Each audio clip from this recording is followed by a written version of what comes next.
Today on Czar's Top Shelf, we'll be listening to Ventolin by Aphex Twin.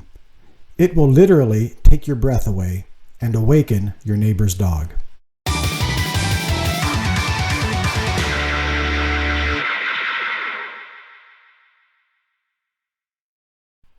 bought Ventolin in 1995, right after it came out, in this collection. The United States release of this has all the Ventolin remixes, pretty much all of the official Ventolin tracks on one disc. Now, the unique thing about this is not that everything is combined in one release. It's kind of like a little mini album sort of a thing. What's unique about this is that it was released on Sire Records. They bought the licensing from Warp. And if you don't know, Sire is a subsidiary of Warner Brothers. So in 1995, this was a major label release. Even by 90s standards, that's pretty strange. I mean, major labels aren't even relevant nowadays, but if they were, no major label would take a chance on something like this. It's like, really, it's one of the most abrasive major label releases of the 90s. The main track, Ventolin, there's all these different remixes. You'll hear them in a moment, but the main track, Ventolin, is just such a piercing sound. It's a piercing composition that I was in college when it came out, and I was listening to it on my headphones in a computer lab. And the squeal of Ventolin was so disturbing through my headphones that people in the lab, like several rows away, complained to the guy that was running it. I say guy, he was like some other student, some Skolnick looking guy. He came over and told me to turn it down because I was disturbing other people through my headphones by listening to Ventolin in the computer lab. It's crazy. Aphex Twin at the time, I mean, he was really one of the most forward-thinking producers of electronic music. He still is kind of now, but the 90s and into the early 2000s, I mean, he really was King Richard at the time. I was dating a girl from the Netherlands, and I picked her up. This is, again, 1995, right after I got this. Picked her up and a couple of her friends. We were going to some rave outside of Pittsburgh. And I had Ventolin playing in the car. And she was from the Netherlands, so kind of the only exposure she had to electronic music was like the Rotterdam sort of stuff, you know, like early Gabber, Human Resource, that kind of thing, kick drum, 4/4 stuff, which is obnoxious in itself, to be honest. But when Ventolin came on, they didn't know what to think. The one guy, her friend that was with us, was like, "What in the world is this?" He kind of like just shrieked, cried out, because it was like making him uncomfortable to listen to it. And all I had to say was, "Oh, this is the new Aphex Twin. It just came out."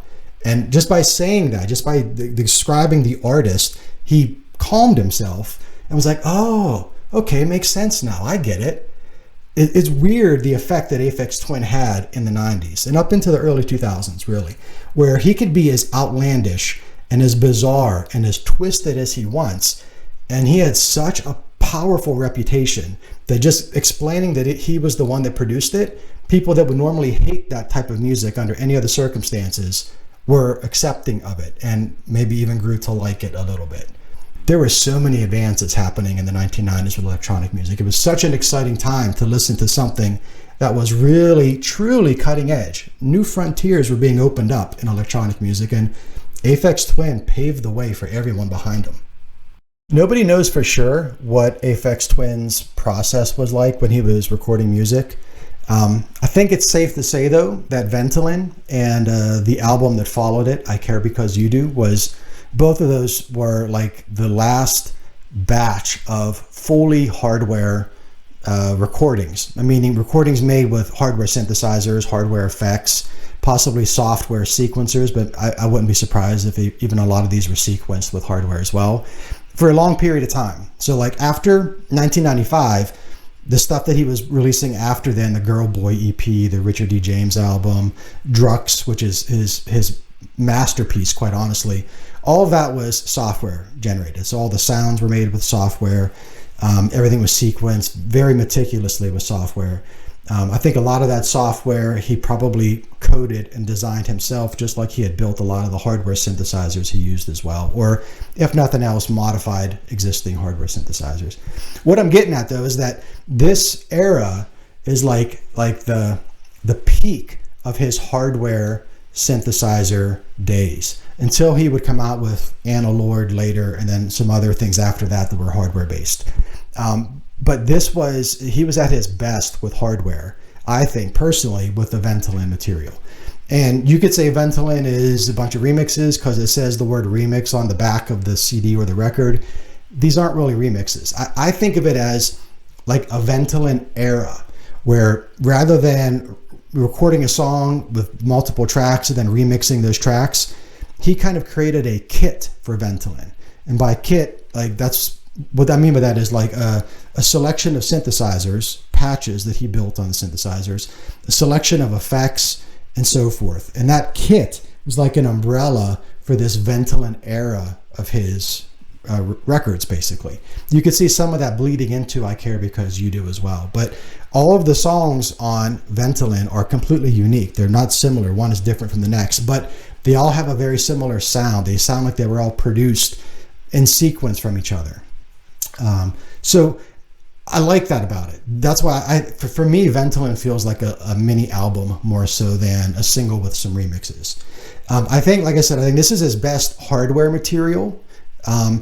After this, all of the software stuff that he produced, the stuff produced with software, compositionally, it blows all this out of the water. I mean, you can't compare Ventolin or I Care Because You Do to anything from Drugs, because Drugs is just, I mean, it's from outer space. It's the level of meticulousness and devotion to sequencing and programming on Drugs is, I don't know if anyone can make it today. It's one of those things that's like the pyramids. Like, we don't know how they made the pyramids. I don't think anybody could replicate Drugs today.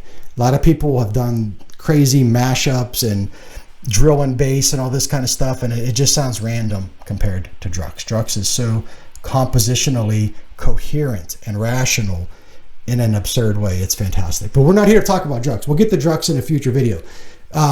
I think this is Ventolin is the best use of sound and is an aural masterpiece, whereas all the stuff he did after this, software based, was certainly better compositionally. So when we listen to these songs in a moment, don't think like this is just a bunch of loops, because, well, I guess it is, but it's an experience of sound just as much as it is an experience of music.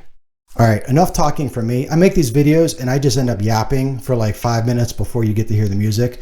So let me just shut up for now and play you some Ventolin. I just got to tell you that I'm not playing the entire songs. I took segments of each track, and I just want to highlight key moments of these songs to kind of give you a representation of what the whole thing sounds like. I did that for a couple reasons, primarily because you should just go out and buy it. I don't even know if this is still in print, but I know, like, from Bleep, you could buy the tracks. I think there's a Bandcamp site run by Warp where you could buy the tracks. You should pay for this. You shouldn't get it for free. And if you are someone that just wants to get it for free, well, there's millions of ways to find these tracks for free. But I'm going to play you the segments, and then I'll stop every so often and I'll tell you what I'm thinking in my head. But I'm going to be brief about that too, because this is electronic music. This is not music to analyze and scrutinize. This is music to experience. And there's not going to be a lot for me to say, but there are some things I'm going to get emotional listening to this, and I'm going to probably just blurt some things out. So, all right. I told you I was going to shut up, and I'm still talking. I still haven't shut up. I'm going to shut up now. Here comes Ventolin. Put this on full volume. Put this on full volume really loud and annoy everybody around you. Here it comes. Please forgive me, but I lied. I got to tell you one more thing. The first mix we're going to listen to is the salbutamol mix. Salbutamol. And if you don't know, salbutamol is a drug used to treat asthma. And if you also don't know, a side effect of salbutamol usage is tinnitus, a ringing in the ear.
Wow. So you need to listen to this with headphones. There's so much more that you might not be able to pick up all the little nuances and sounds beneath that just piercing, bloody murder squeal.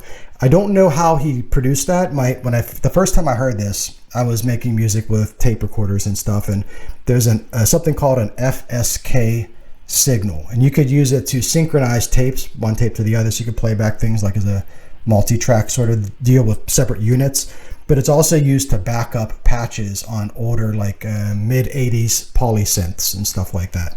And if you play back the signal that these tape machines used to back up the patch or to synchronize, it sounds kind of like that.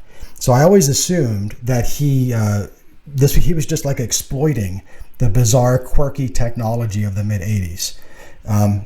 It's crazy. Let's keep playing. I'm going to give you the next little batch. I'm going to jump ahead into the middle of the song.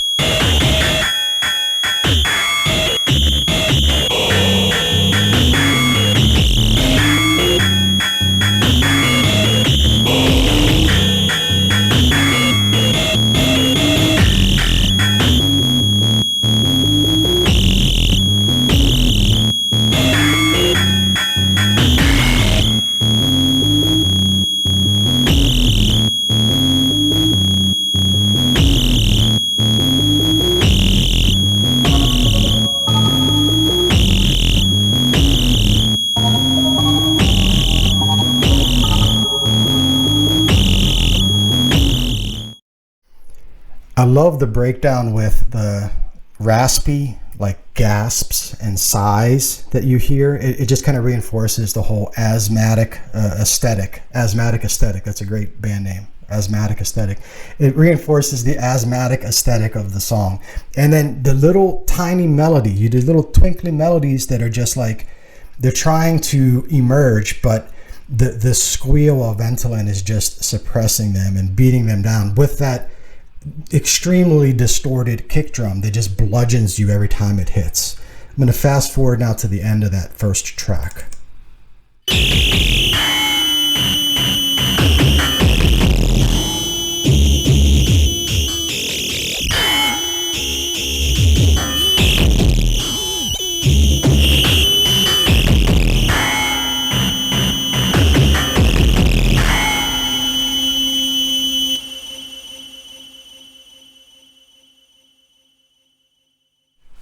And it ends with reverb like it should. The modulation that you hear there, like the wavering of the squeal, it's fatigued. It's like the song is like someone just trying desperately to breathe or just to survive that pain, and they're just kind of dying at the end. Really, really crazy stuff. Okay, next up we're gonna listen to the Praise and Beeble mix. Praise and Beeble mix. And in case you didn't know, Praise and Beeble is the name of a village in Cornwall, which is where Richard D. James grew up and I think lives to this day.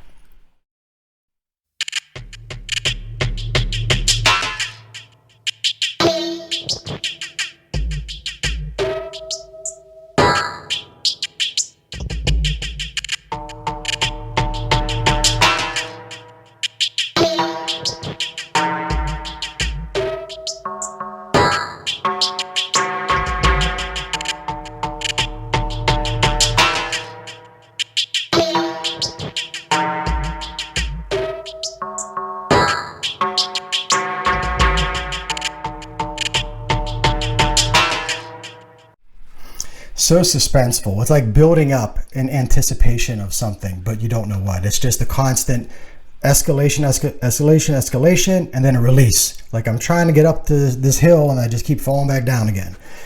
Let's listen to how that particular track ends.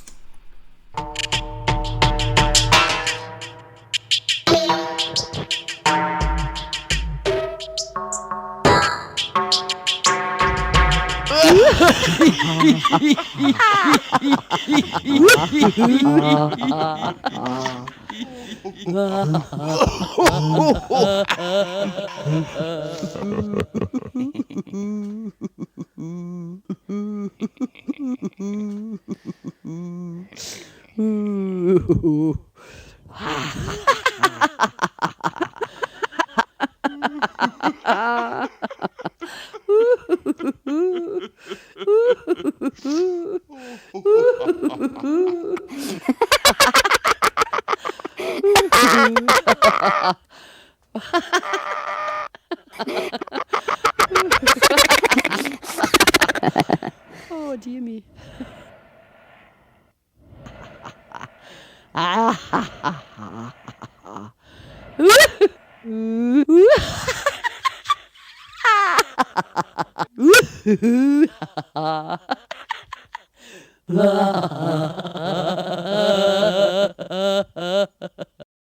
So the praise in Beeble mix is just this constant anticipation. It's building up to something. The repetition makes you feel antsy for what it's building towards. And what is it ultimately building towards? Laughter. I think that's just so freaking awesome.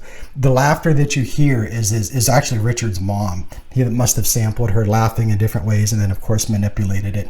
If you listen to that laughter with headphones on, you'll hear underneath all of it, there's a constant wheezing, someone having trouble breathing underneath the laughter. Again, you're going to kind of get that theme throughout each of these tracks. Really, really cool. Okay.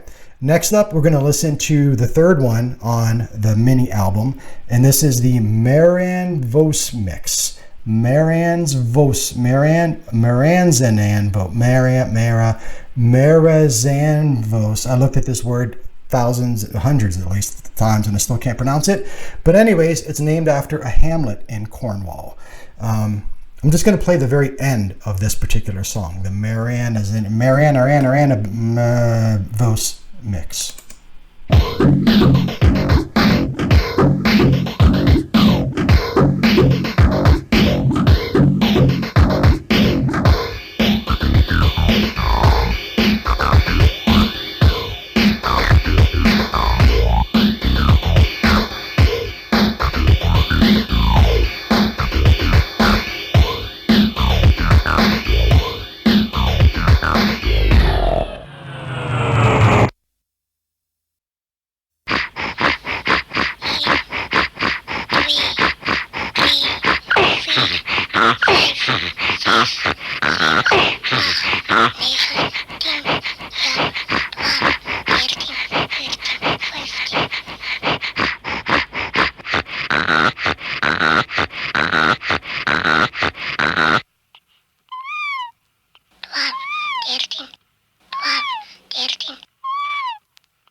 And that's how it ends. The gap from the music to the sound of a child, which is, I understand that is counting, and Dutch South African is the language this child is speaking, consoling some sort of asthmatic pet.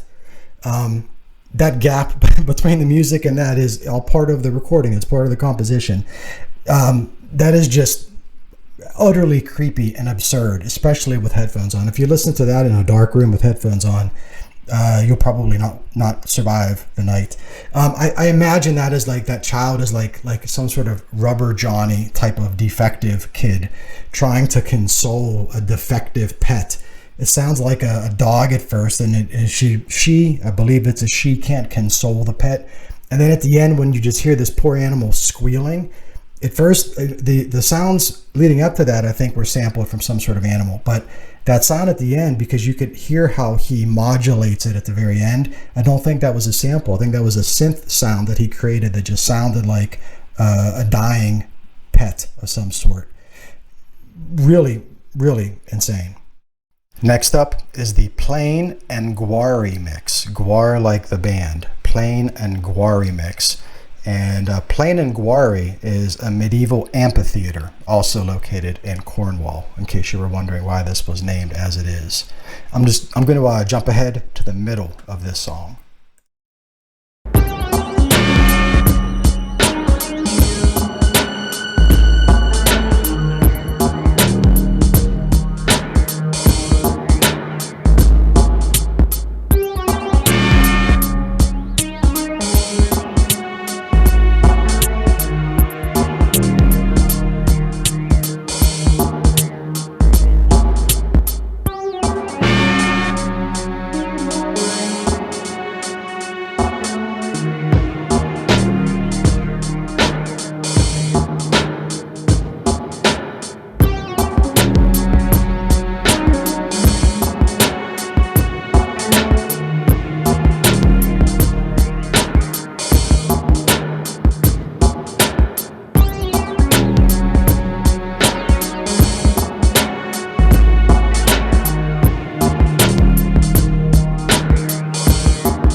So you could hear how distinct each of these tracks are. These are not remixes. These are just unique songs. I like this one. It's like a dark shuffle and with the atmospheric strings. I think of this one as like someone that is walking through a post-apocalypse urban wasteland, but doing so cheerfully. Like he's trying to be optimistic, and maybe he's whistling as he walks down this alleyway of utter destruction and wasteland, you know. Mad Max in a major city. Escape from New York kind of a vibe with this one, but he's cheerful about it.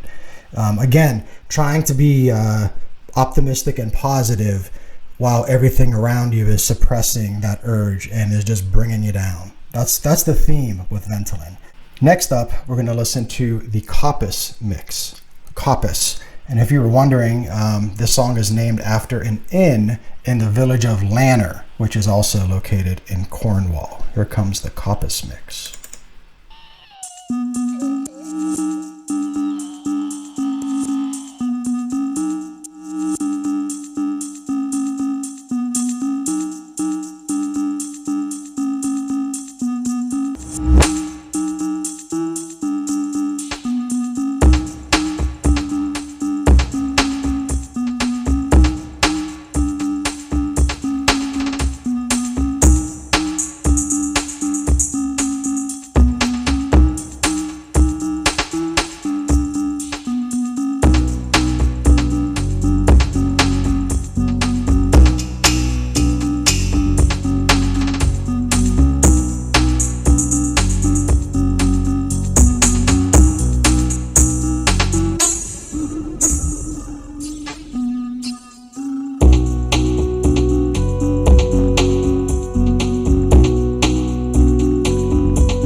Another one that begins with the sounds of something like suffering animals or children, and this naive, innocent, toddler-like melody.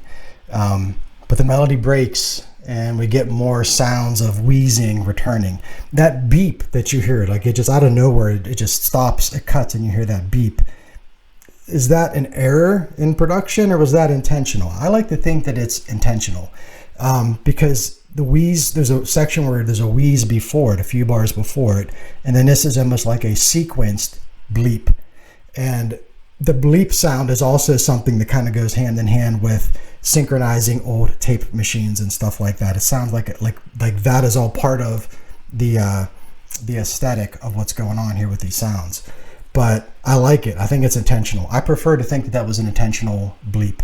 And you'll hear errors. I should mention this too. Like if you listen to like some of the ride cymbals and the hi-hats, there's obvious sequencing errors where he just didn't quantize something properly.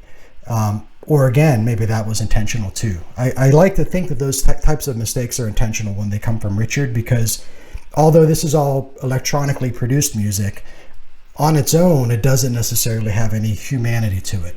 But making mistakes in the programming of these electronic instruments does lend a little bit of humanity to the ultimate recording that you're listening to. So I like to think that those are intentional mistakes. Next one we got up, this is number 6. There's like 12 or 13 of these things. We're like halfway through this. This is the Kroos-Mengengus mix. Kroos-Mengengus. I don't know. Kroos-Mengengus. What I think this one means, I can't find any meaning of that word itself, Kroos-Mengengus, but I think it's possibly named after cryptococcal meningitis, because cryptococcal meningitis is a fungal infection caused by breathing in the spores that are often found in bird droppings. So if you were to live in an environment where there's lots of pigeons pooping everywhere, and you breathe in the spores from that poop, you could end up with cryptococcal meningitis. Cryptococcus to me sounds like a kid trying to say it, and they would probably say it like Crozmangegus mix. Crozmangegus mix. I'm really grasping at straws with this one. At any rate, here it comes.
This one sounds in the beginning that meow, that sound, meow, that's used in such a bizarre fashion that it sounds and feels like it's a bunch of copy and paste errors in whatever sequencer he was using, because there's no predictability to when that meow sound is going to come in.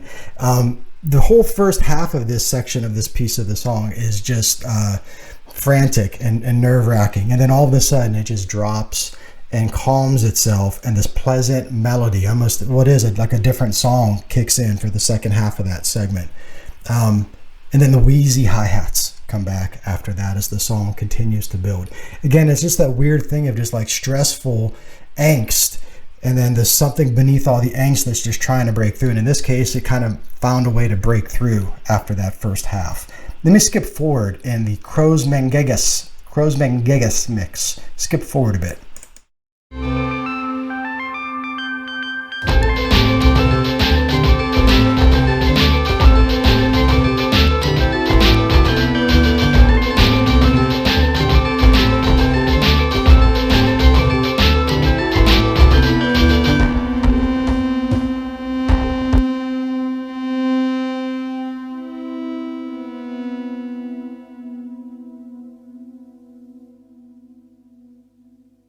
Respect going out to Shami, Mafu, Gentle John, Silop Industries, Grant and 10, Mike B, Cosmic Honey, Sasser, Lucas and Captain Vovos, Lorna and Derek, Katie, Sam and Dolly, Mammoth and Teak and Deanne, The Gentle People, Steve and Jen, special thanks to Jerry Dharma and Albert Fish, Naila, Dan 109, Danny, Rob and Steve, Stuart, Mike and Neil, Matt Bloke and his dogs next door, Tim and Tom Mulva, Risa, Philly G, Morris and Glenn. Just another completely unexpected thing in the song. It just stops, and then that's his thank you notes, like the stuff that most musicians put on the in the booklet or the liner notes of the album. He recorded it audibly with some sort of text-to-speech program. I don't think it's like Mackin Voice. Mackin Voice was very popular in the early and mid 90s. Mackin Voice has more of like a robotic sound. This, something he did here, it just sounds raspy and wheezy. I keep saying wheezy over and over, but whatever voice that is, it's having trouble breathing. I love the fact that he thanked one of his guys' dogs next door. I don't know what that means, but I think that I love dogs. So I think that's fantastic. Yeah, just weird. That was the first time I heard that. 1995, no one had ever done that before. I remember shortly after this, it may have been like 1995, 1996, could have been 97. I don't think it was as late as 97, but Man or Astro Man did something like this too. I think it was on the Eviac album they released. I'd have to imagine they were inspired by Aphex Twin when they did that. All right, we're up to track 7. This is my favorite on the whole disc. This is the wheeze mix of Ventolin. The squeal that you heard in the very first track has returned, and it's returned with a vengeance. This is 7 minutes of audio pain. I'm going to skip through it. I'm going to play like 3 separate segments. So here's how it starts.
So here he is very cleverly modulating the signal, the squeal.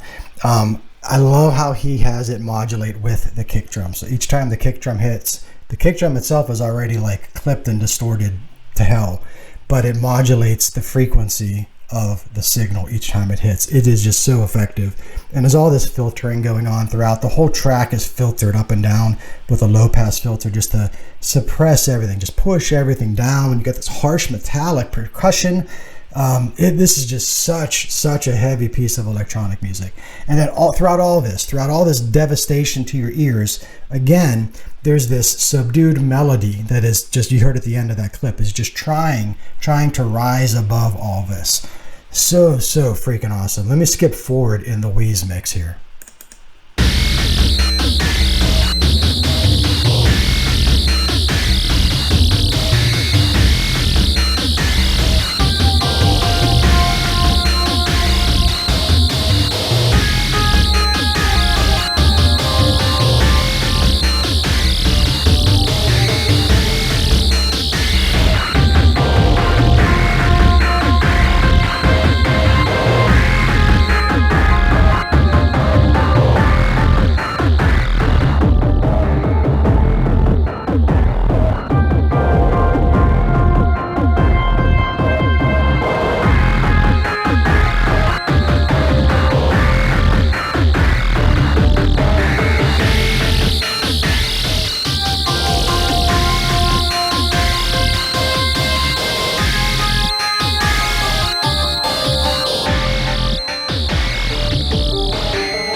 love that section so much. Everything except for that melody gets pulled into like a low pass filter where the melody gets a chance to finally blossom. You can finally hear it clearly without all the distortion weighing it down.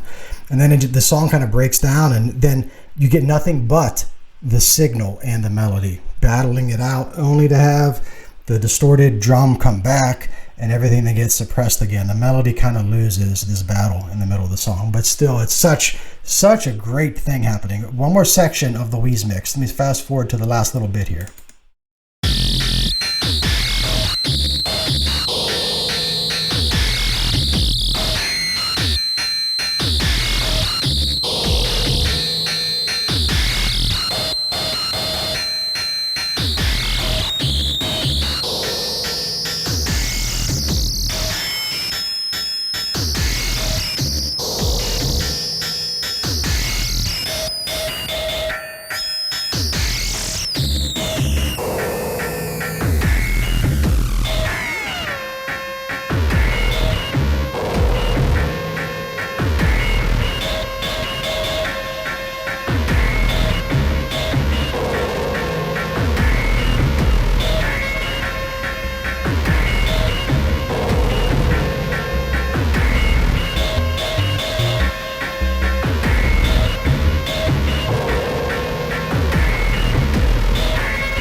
So here we hear the signal finally wavering, and when I hear it, he changes the pitch of the signal, the squeal.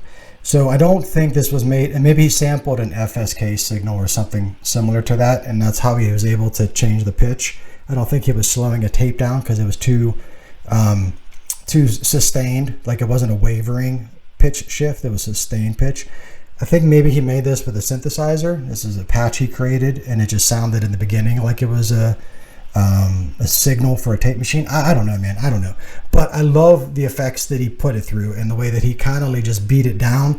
And the whole song at the end there just sort of drowns itself in reverb. You got to hear this with headphones. I really, really recommend it. Okay, this is number 8, the Carharak mix. Carharak is also another village in Cornwall. So here it comes.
Brilliant drum programming on that one, and you could hear some of the mistakes, especially with the hi-hats, left in for humanity's purposes, in my opinion. Next up, we're going to listen to the Probus mix. Probus, that's much more easy to pronounce. Again, a Cornish village. Here comes the Probus mix.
Another example of a cheerful melody just being drowned. In this case, it's drowned by a dissonant pad droning in the background that just kind of pulls it under. Reinforcing the theme here that I'm kind of discovering as I talk to you about this. The theme, again, is just struggling to be cheerful amidst some pervasive dread and dismay. Really, really strange. Okay, next up, we've got the Psylob mix. And this is actually a proper remix because Psylob is a different artist. So, number 10, the Psylob mix. And this is actually a really good remix. I like this. I'm just going to skip into the middle of it a little bit here so you could hear it, though. I'm not going to play the whole thing.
Totally different than every other track on the mini album. I love the sentimental chord progression and the melody that kind of just builds into a sort of like a robotic humanoid peak, if you will, in the song. And the way that Psylob turned the drums into that crunching sort of dot matrix printer sounding rhythm, really, really outstanding. I freaking love that mix. One more remix to go. There's two more tracks, but the one more remix to go. This one is the Deep Gong mix by Luke Vilbert. Gotta say, I've never been a fan of Luke Vilbert. I never understood the appeal of the whole Wagon Christ thing of the mid to late 90s. But I'm gonna play a little bit of it for completion's sake. So here's the Deep Gong mix by Luke Vilbert.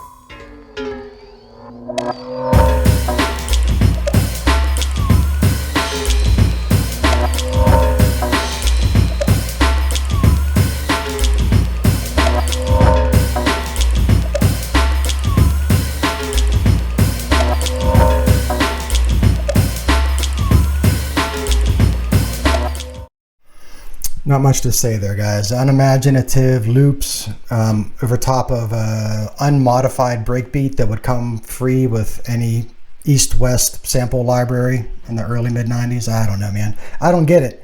One more track. This is hardly even a track. This is like a bonus track on the mini album. This is the Asthma Beats mix. It's very short on the CD anyways. Again, just for completion's sake, let me play just a segment of the Asthma Beats mix.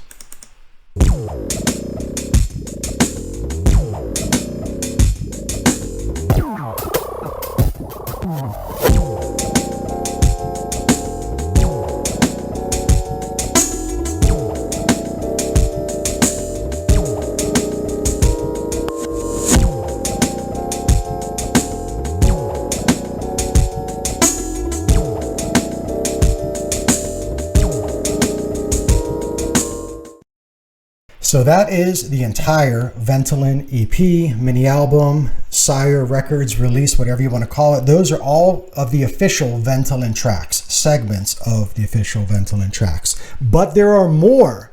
That is not all that Richard produced. You may know, you may not know. In 2015, he took a dump on SoundCloud. Everybody refers to this as the dump. But 270 odd tracks were uploaded to SoundCloud. Many of these tracks are demos or tests or experiments with different software and hardware he was trying out. Some of them are full-fledged songs as well. But he put all this up there for free for anyone to download and consume. And he said that he did this because he didn't want to burden his family with the responsibility of dealing with his archive after he dies, because he just had so much unreleased material. He took another dump or two after this too. So the guy's just got archives upon archives upon archives of material that were slowly being released over the last, 10 years now.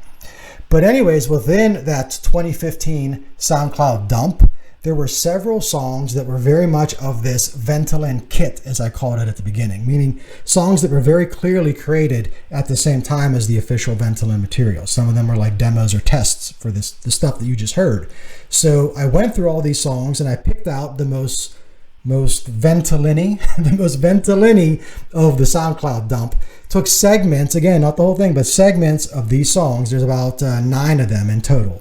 Took segments of these 9 songs and assembled them into like a short compilation. So now what I'm going to present to you, as if this video wasn't long enough, here comes 8 more minutes of Ventolin.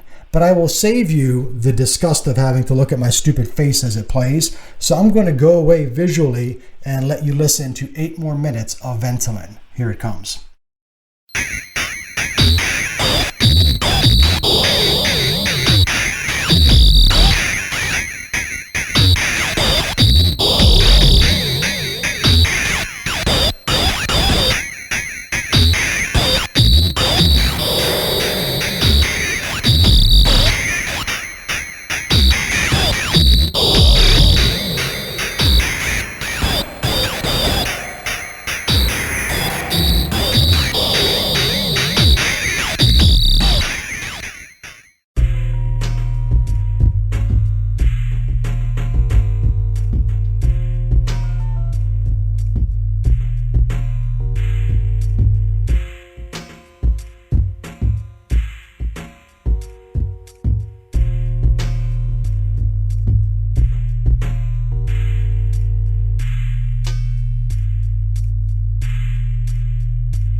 Well, I hope that you had your fill of Ventolin for the day.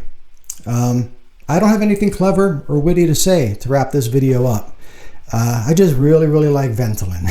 I really like the mid-90s material that Richard produced. I like all of his 90s and early 2000s stuff. All of his music from that era, it's just as inspirational today as it was when it was new. I still hear new things when I listen to it. His music has aged better than most of the other artists that were kind of popular in the mid-90s. So I don't know, guys. I just want to say thank you. Thank you for hanging in there with me this long. If you made it to the end of this video, cheers to you for that. And I hope that I see you again in a future video here on Czar's Top Shelf.